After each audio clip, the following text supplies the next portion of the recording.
네, 안녕하십니까. 금융소비자보호처장 김은경입니다.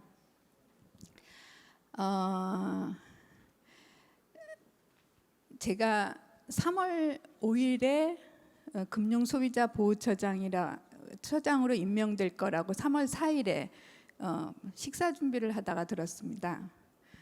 그리고는 그 주말에 3월 9일부터 일을 시작을 했는데 그 주말에 무엇을 할까 걱정을 하다가 제가 안경을 좀 벗겠습니다. 눈이 부셔서 무엇을 할까, 무엇을 준비할까 솔직히 마음이 전전긍긍하던 사이에 무엇을 했냐면 영화를 한 편 봤습니다. The Big Short라고 하는 영화를 봤습니다. 그 2008년 미국 모기지론 사태에 의해서 촉발된 금융 위기와 관련된 영화였었습니다. 영화를 한 편을 보고 마음이 진정이 잘 안 돼서 다시 커피를 한 잔 끓여 마시고는 그 영화를 다시 봤습니다. 첫 번째 볼 때와 두 번째 볼 때는 조금 달랐습니다. 두 번째 보면서 기록을 하였고 제 자세를 고쳐 먹었습니다. 2008년 그 모기지론 사태에 의해서 제 친구가 중학교 때 제일 친했던 친구가 길거리로 나앉았다는 얘기를 전원에 들었는데 그것이 체감도가 제가 상당히 좀 낮았습니다. 먼 미국 나라의 이야기고 워낙 친했지만 그 길거리에 나앉았다는 얘기에 대한 그 느낌을 그냥 잘 모르고 있다가 그걸 보니까 그것을 제가 스스로 체감하고 많은 생각을 했었습니다. 무엇이 문제였는가 그 안에서 많은 생각을 하고 3월 9일부터 일을 시작을 했습니다. 그러니까 3월 8일, 7일 날 밤부터 영화를 보기 시작하고 새벽까지 다시 보는 과정을 거치면서 했습니다. 저의 큰 틀에서 소비자 보호를 하게 된 보호 쪽의 이야기를 하게 된 여러 가지 저한테 학문적인 뒷 배경이 있기는 있지만 저한테 큰 영향력을 행사했던 분이 엘리자베스 워런 그 상원 의원이고 얼마 전 대통령 선거에도 좀 뛰어들었다가 결국은 포기했지만 그분이 쓴 싸움의 기술이라는 책을 제 학교의 동료 교수가 교수님하고 너무 닮은 분이 있어서 이거를 조금 사들이니 읽어보세요 하고 2015년 말쯤에 저한테 사서 주었습니다. 그 책을 읽어보니까 파산을 당한 사람들에 대한 이야기들을 줄줄이 쓰면서 그 파산을 당하기까지의 책임이 과연 누구에게 있느냐, 소비자들이 뭐라고 이야기를 하냐면 나는 선택을 잘못할 만큼 멍청이도 아닌데 왜 내가 이렇게 되었는지 잘 모르겠다라고 하는 이야기들을 이제 시장에서 소비자들이 하는 이야기들을 엘리자베스 워런이 듣고는 법학자로서 내가 할 수 있는 일이 무엇일까 그런 생각을 하면서 그이가 이제 소비자 보호의 그 최전방에 나섭니다. 저는 이제 잘 모르던 분이었지만 상당히 많이 공감을 했습니다. 앞으로 다시 돌아가서 보았을 때 2007년에 경영법률학회라는 학회에 가서 보험 소비자라고 하는 용어를 처음 썼을 때 교수님들에게서 들려오는 말씀은 뭐였냐면 너 레프트냐? 라고 하는 질문을 받았습니다. 라이트냐 레프트냐라는 써는 너 좀 이상하지 않냐? 이쪽에 경도되지 않았느냐라는 그게 학문적인 용어라고 생각하는 야까지 심지어 들었습니다. 그게 2007년이었습니다. 근데 명실공히 13년이 지난 지금은 보험 소비자 내지는 금융 소비자라는 용어가 이미 학문적인 용어로 굳어졌습니다. 아주 최초까지 제가는 자신은 없지만 유럽 쪽에서 공부한 제 입장에서는 자료들을 볼 때마다 그 소비자라는 용어가 학문 용어로 정착이 되었는데 우리한테는 그거를 꺼내기가 되게 어려운 상황이었습니다. 그리고 지금 이제 13년, 14년이 13년 정도가 지났는데요. 많은 발전이 있었다라고 생각을 합니다. 그러면 소비자 보호가 과연 아까 원장님도 말씀을 하셨지만요, 소비자 보호가 과연 지나치게 한쪽으로 경도된 우리들의 잘못된 선택인가? 저는 그렇게 생각하지 않습니다.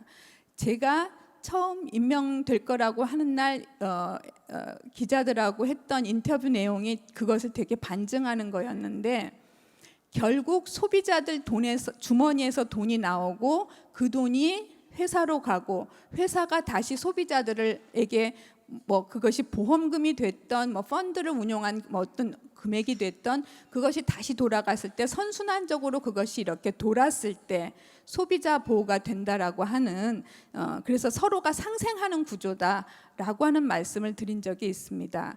그런 측면에서 소비자 보호라고 하는 것이 굉장히 중요하고요. 제가 이렇게 해서 맡았던 소비자 보호처의 업무가 과연 무엇이며 어느 방향으로 갈 것인지를 소상히 말씀드릴 기회를 갖게 된 것에 대해서 매우 감사하게 생각을 합니다. 예, 말씀이 길어졌지만 이 말씀 안에 저의 행보라든지 방향이 나올 거라고 생각합니다. 시장에서는 매우 절더러 강성이라고들 말씀을 하시는데 기본적으로 원칙을 지키려고 합니다.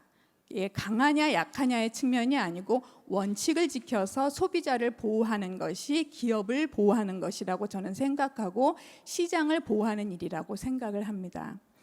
그리고 일단 말씀을 드리면 제 목차는 다음과 같습니다. 그래서 금융환경의 변화가 됐고 그래서 소비자 보호처가 이렇게 기능을 가지고 있고 올해 2020년 뿐만 아니라 향후에 소비자 보호처의 업무는 이렇게 갈 것이라고 말씀을 드리도록 하겠습니다.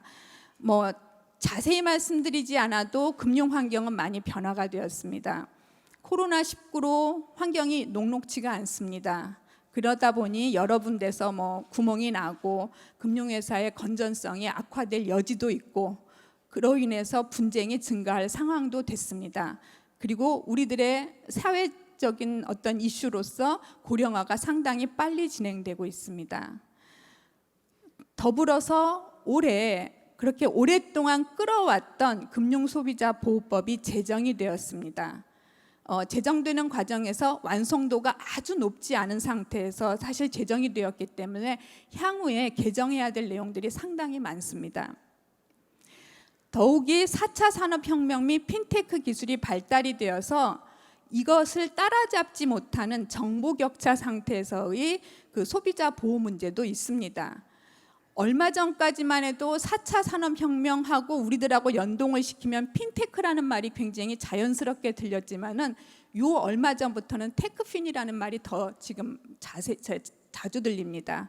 테크놀로지가 파이낸스를 이끌어간다라는 측면인 것이죠. 세상이 이렇게 빨리 변하고 있어요. 핀테크도 따라잡지 못했는데 갑자기 며칠 전부터 테크핀이라는 용어가 또 우리들의 귓바퀴를 돌기 시작을 했습니다. 그러다 보니 정보 비대칭 상태를 좁혀야 되는 측면에서의 그 금융 교육의 문제점도 상당히 있습니다. 자, 저희 금융소비자보호처는 금소법이 제정이 되어서 확대가 되었고 소비자 보호 기능이 강화가 되었습니다. 그래서 기존의 6개의 부서가 13개의 부서로 늘어났고 26개의 팀이 40개의 팀으로 되었습니다. 그래서 과거에 왼쪽 편에는 소비자 보호처 밑에 저렇게 있었습니다. 그러면 저 하나 금융 소비자 보호 파트만 있었느냐? 과거에는 이 밑에 보험팀이 같이 있었었는데 이제 조직 개편을 하면서 보험은 저쪽 수석부원장 밑으로 들어가게 되고 제 쪽이 저렇게 두 파트로 나뉘었습니다. 그래서 소비자 피해 예방과 소비자 권익 보호로 이렇게 나누면서 신설 부서가 생겼습니다. 밑에 뭐 포용금융실 그런 경우들은 다른 쪽에 있던 게 저희 쪽으로 오면서 이렇게 합쳐진 것이니까 신설된 것은 아니고 자리를 옮긴 것입니다. 그러면 우리가 무엇을 하느냐? 이와 같이 여러 부서에서 업무를 담당을 합니다. 예컨대 금융상품 심사국에서는 약관을 심사를 합니다. 사전적으로 심사를 하는 경우도 있고 사후적으로 보아야 되는 경우들도 있습니다. 금융상품 분석실에서는 상품의 위험 요인들을 파악하고 모니터링을 합니다. 저 파트에서 이번에 ETN, ETF들을 다 분석을 해서 소비자 경보의 위험 단계를 아주 재빨리 날렸습니다. 그래서 금감원에서 이 소비자 경보 제도가 생기고 나서 최초로 위험 단계의 소비자 경보를 제가 2번을 경보를 내렸습니다. 시적절하다라고 하는 말씀을 들었던 것은 저 팀에서 잘 분석해 주었기 때문입니다. 원유 선물 시장에서의 ETN의 문제들을 저기서 분석했습니다. 금융교육국은 매우 중요한 파트입니다. 제가 아주 매우 자랑스럽게 생각합니다. 얼마 전에 제 직원하고 밥을 먹는데 제 직원이 불법금융대응단의 민원팀에 전화를 받는 전화 상담역이었는데 점심을 먹으면서 무슨 일들을 하십니까? 라고 말씀을 드리니까 불법금융에 노출되어 있는 사람이 이제 불법금융 쪽에 이렇게 돈을 주기 직전에 전화를 해서 이제 확인을 하고 이게 뭐냐라고 묻는 그 과정인데 이제 그 사람을 안심시키고 어떻게든 불법 금융 쪽으로 돈이 흘러나가지 않도록 하려면 전화를 오랫동안 끌어가야 되고 그런 과정들을 하는데 그때 그 소비자분이 연 20%의 이자율이라는 개념을 모르더랍니다. 연 20%의 이자율이라고 하면은 20%를 12로 나누면 월 이자율이 나오는데 그 앞에 연이라고 하는 연이 이열이라고 하는 뜻이라는 뜻을 모른다라는 거예요. 소비자들은 우리가 생각한 것보다 매우 우매합니다. 실질적으로. 그래서 생각했던 것보다 소비자들의 지식 수준은 여기 앉아 있는 분들하고는 전혀 별개의 그 기준이라고 생각하시면 됩니다. 자, 그러면 제가 아주 결례를 범하고 여기 앞에 앉아 계신 분한테 질문을 한번 해보겠습니다. 예, 혹시 자동차 보험 드셨나요? 예, 자동차 보험에 혹시 대물 보험은 얼마까지 드셨어요? 정확하게 기억을 못 하시는 것이 일반적입니다. 정확한 답이세요. 혹시 얼마 드셨나요? 옆에 분은? 3억 드셨다고 하신 분은 관심이 그나마 있습니다. 혹시 최대한 대물이 얼마까지 있는지 기억하십니까? 5억이요. 10억까지 있습니다. 그러니까 통상적으로 사람들은 온라인상에서 보험을 들거나 설계사분들이 와서 하면은 알아서 해달라고 해요. 그런데 대물을 3억으로 했느냐 5억으로 했느냐 10억으로 했느냐는 아주 차이가 있습니다. 전 10억 했습니다. 맥시멈이 10억이고 3억으로 했을 때 보험료하고 10억으로 했을 때 보험료가 산술평균적으로 되는 것이 아니기 때문에 3억이었을 때 보험료가 만약에 10만 원이었다고 하면 10억일 때는 그거 곱하기 뭐 10억까지 해서 배수에 뭐 3배를 곱하는 게 아니고 30만 원이 아니라는 거예요. 스타벅스에 가서 커피 한 잔을 마실 정도의 돈만 더 얻으면 보험료를 그 정도, 왜냐하면 그쪽에서 리스크는 크지 않기 때문에. 그래서 대물보험에 10억을 하는 데 있어서 아느냐 모르느냐는 제가 오늘 운전하고 오다가 만나는 차가 마이바흐가 될지 경자동차가 될지 알 수가 없기 때문에 10억을 드는 것이 사실은 마땅합니다. 근데 그걸 잘 모른다라는 거예요. 그게 연 20%를 개념을 모르는 소비자, 대물보험에서의 그 금액을 잘 인식하지 못하는 소비자, 그런 소비자들이 상당히 많이 길에 돌아다닌다는 것이죠. 그래서 금융교육이 갖고 있는 취지는 굉장히 중요합니다. 지금 저희 부처에서 지금 처에서 지금 생각하고 있는 것이 청소년 금융소비, 청소년 소비자들을 어떻게 보호할 것인지를 지금 하고 있는데, 최근에 청소년들이 대리입금 제도라고 해서 10만 원 미만의 이자 제한법에 우리 그러니까 금감원의 통솔안에 들어오지 아니하는 이자 제한법하고 관계없는 10만 원 미만의 돈을 대리입금해 주는 그 불법 금융이 있는데, 그런 것들을 저희들이 어디 가서 알아냈느냐? 금융교육 1사 1교 상태에서 금융교육을 갔더니 거기에서 청소년들이 거기에 와서 강의를 하시는 선생님들한테 말씀을 드렸다는 거예요. 그래서 교육 현장이 그만큼 중요하구나라고 말씀을 드릴 수가 있습니다. 그래서 저희들이 그 업무를 합니다. 그다음에 포용금융실 같은 거는 최근에 소상공인 지원 대책에 의해서 이자율 낮게 지원해 주는 것들이 여기서 했습니다. 그다음에 소비자 권익보호 측으로 오면은 분쟁조정 1국과 2국에서는 소비자 1국은 보험 파트를 하고 분쟁조정 2국에서는 요즘에 최근에 문제되었던 DLF나 라임 같은 것들을 저기서 다룹니다. 그 이외에도 여러 가지 불법금융 대응단이라든지 보험사기 대응단이 있습니다. 제가 소비자 피해 예방 쪽에서 금융교육을 굉장히 강조하는 것과 소비자 권익보호에서 보험사기 대응단을 굉장히 강조하는 것이 굉장히 중요한 의미를 갖고 있습니다. 저는 이 보험사기 대응단을 왜 중요시 생각하느냐, 일각에서는 보험사기 대응단으로 보험사기를 굉장히 집중적으로 일하다 보면 소비자 보호에 반하는 거 아니냐라고 말씀들을 하시는데요. 보험사기는 통상적으로 경성사기와 연성사기로 나누는데, 경성사기는 누가 봐도 사기인 게 뻔해요. 근데 연성사기는 이게 사기인지 뭔지 모르는데 빈번하게 사기가 벌어지는 과정에서 국민들이 학습 효과가 나쁘게 생기는, 그래서 우리 국민들의 성정이 나빠지는 요인이 저기서 나옵니다. 이게 가서 조금 다쳤는데 들어놓고 보험금을 많이 받아먹고자 하는 어떤 그런 행태들이 학습 효과가 상당히 많아졌습니다. 그러면 그렇게 해서 받아드는 보험금이 결국은 그 사람한테 가고 그것이 문제가 거기서 끝나면 좋은데, 보험금이 많이 나가면 보험회사는 그 수지를 맞춰야 되기 때문에 보험료를 더 걷어들여야 되고, 그 더 걷어들여지는 대상은 누구냐면 선량한 보험 가입자가 되는 거예요. 그래서 보험 단체성을 생각한다면 보험 사기는 엄벌하거나 엄중하게 다스려야 되는 측면이 굉장히 많은 거예요. 이게 또 다른 측면에서의 소비자 보호가 된다는 거 잊지 않으셨으면 좋겠습니다. 자, 저희들의 업무 추진 방향은 기본적으로 금융소비자 중심의 금융산업 생태계를 조성하고 등등의 이렇게 4가지 측면의 추진 방향을 가지고 있습니다.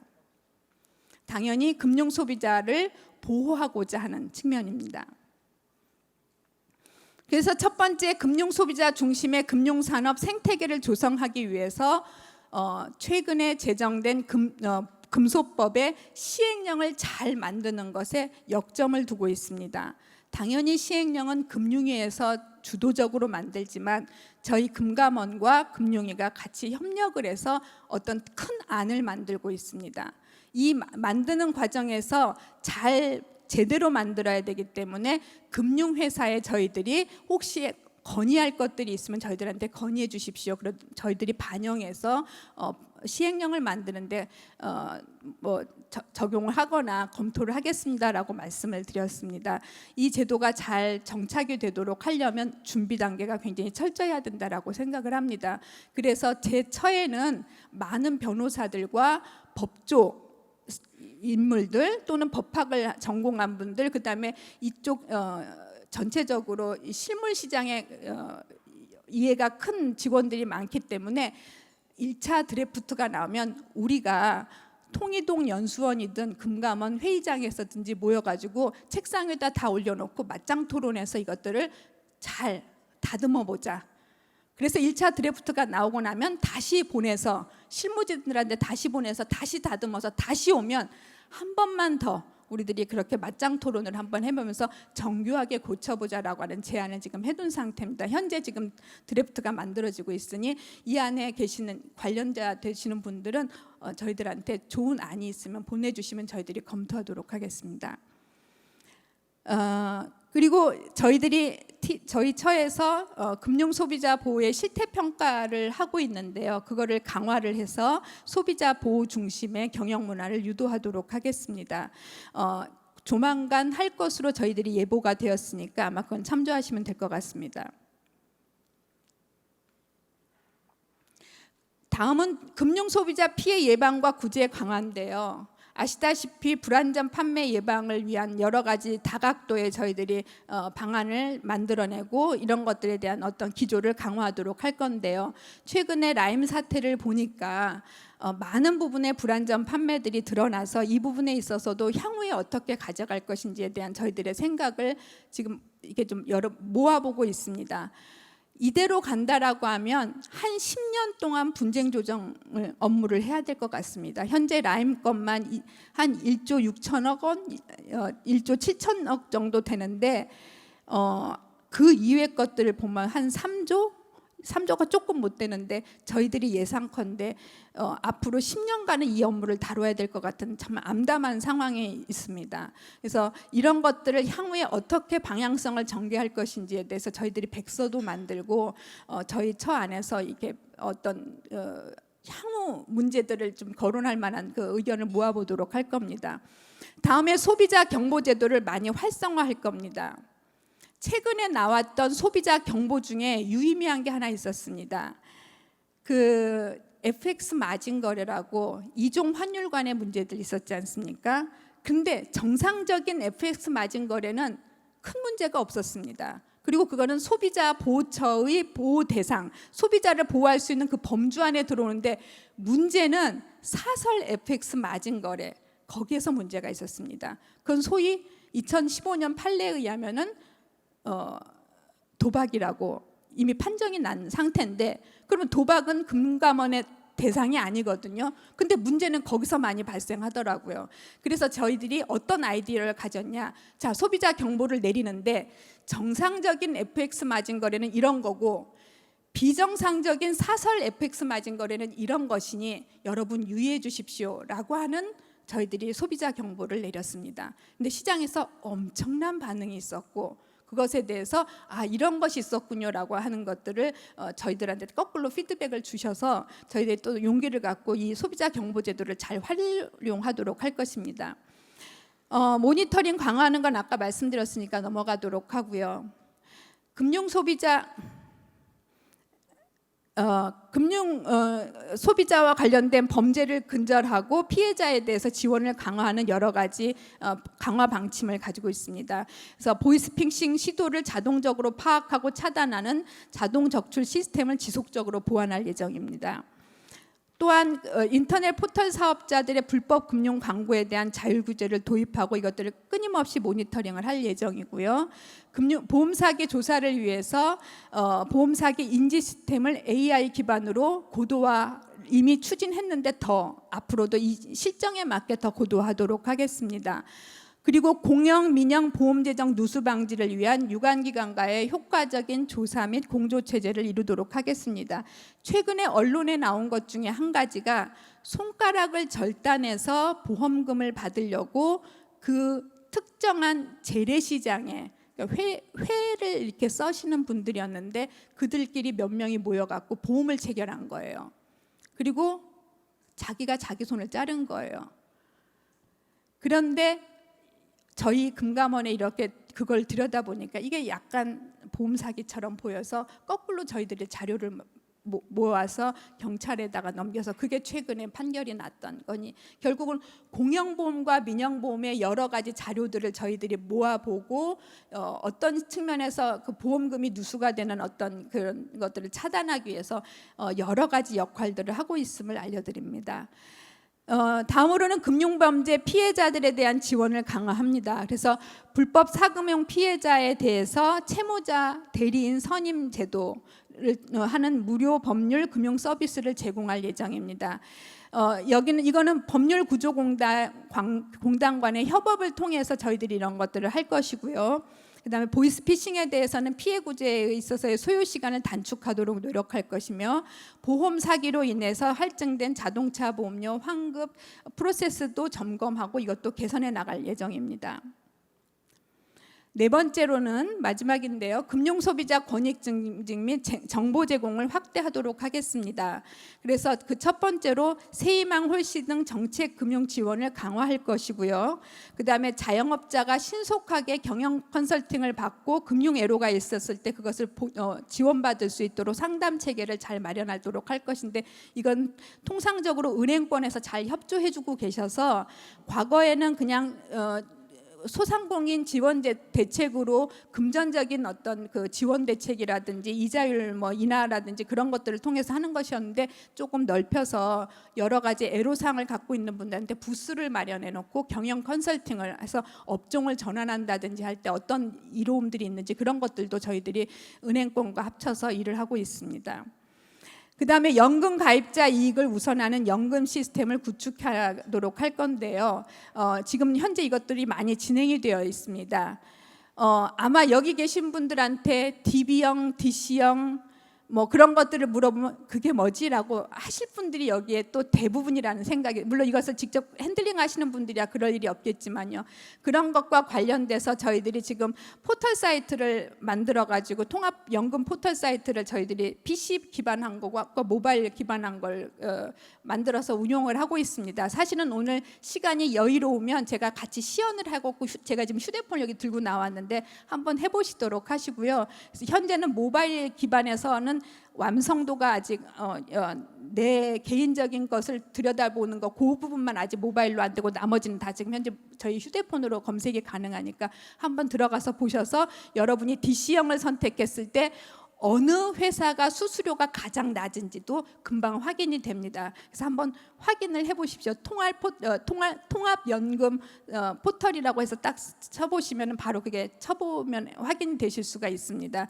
지금 현재 저희 팀에서는 퇴직연금 쪽에서는 수수료를 낮추기 위해서 상당히 노력을 하고 있습니다. 그래서 여러 가지 연금 가입, 2022년부터 퇴직연금 가입이 이제 의무화되기 때문에 이것들을 이제 저희들이 잘 기반을 마련하고 있습니다.